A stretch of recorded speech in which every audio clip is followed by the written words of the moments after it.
Hello, fellow chemists. In this video, we're going to take a look at solving percent volume problems. This is labeled as an intermediate level video because it assumes you have a basic understanding of the terms solute, solvent, and solution. If you need a review of those terms, I'll put a link in the upper right-hand corner. So again, we're going to be taking a look at solving percent concentration problems. We previously looked at percent mass. Now this video is going to focus on percent volume. And as you can probably tell by the name of the problem, everything is going to be in volume units.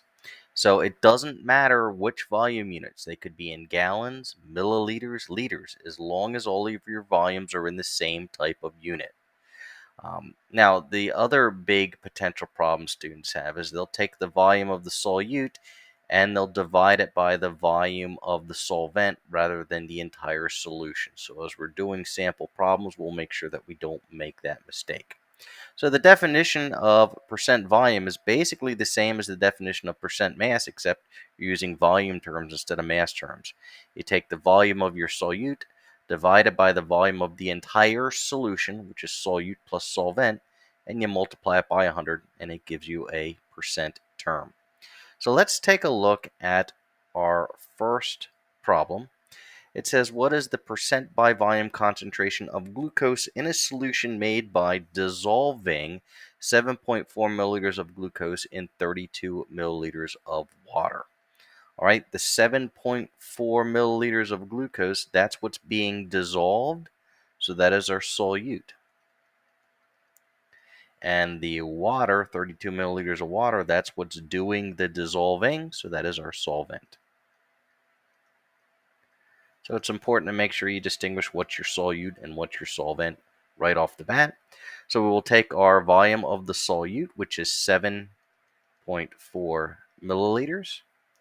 And then we divide it by the volume of the entire solution, which is the solute, 7.4, plus the solvent, which is 32 milliliters. If we add 7.4 and 32 together, we get 39.4 milliliters. So if we take our 7.4 milliliters of solute and we divide it by our 39.4 milliliters of our entire solution and then multiply that by 100, we'll get 18.8%. And that will be our percent volume for this first problem.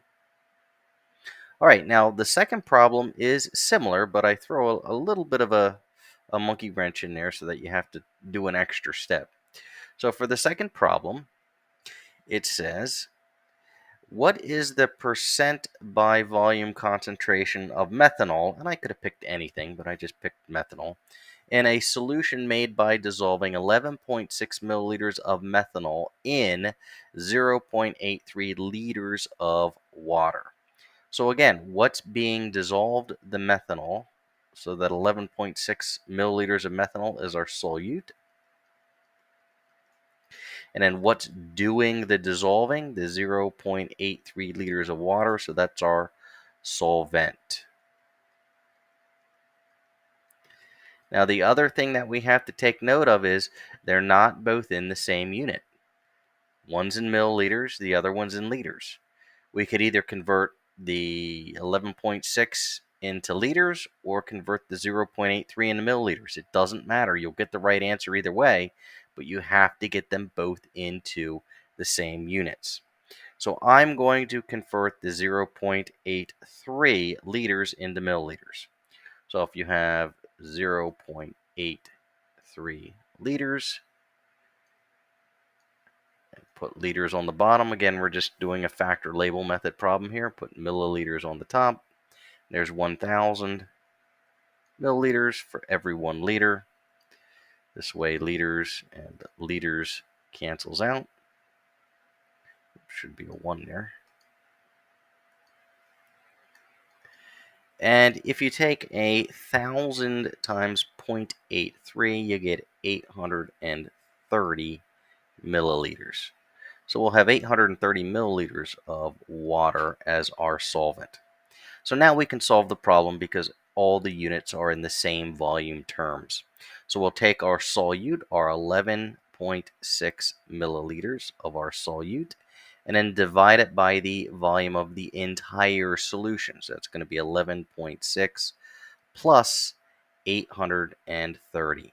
The main mistake, there's really two main mistakes that I have students make when they do this problem. They'll either just divide by 830, or they won't convert this and they'll divide by 11.6 plus 0.83. So they'll be dividing by 12 point something, and either one will give you definitely the wrong answer.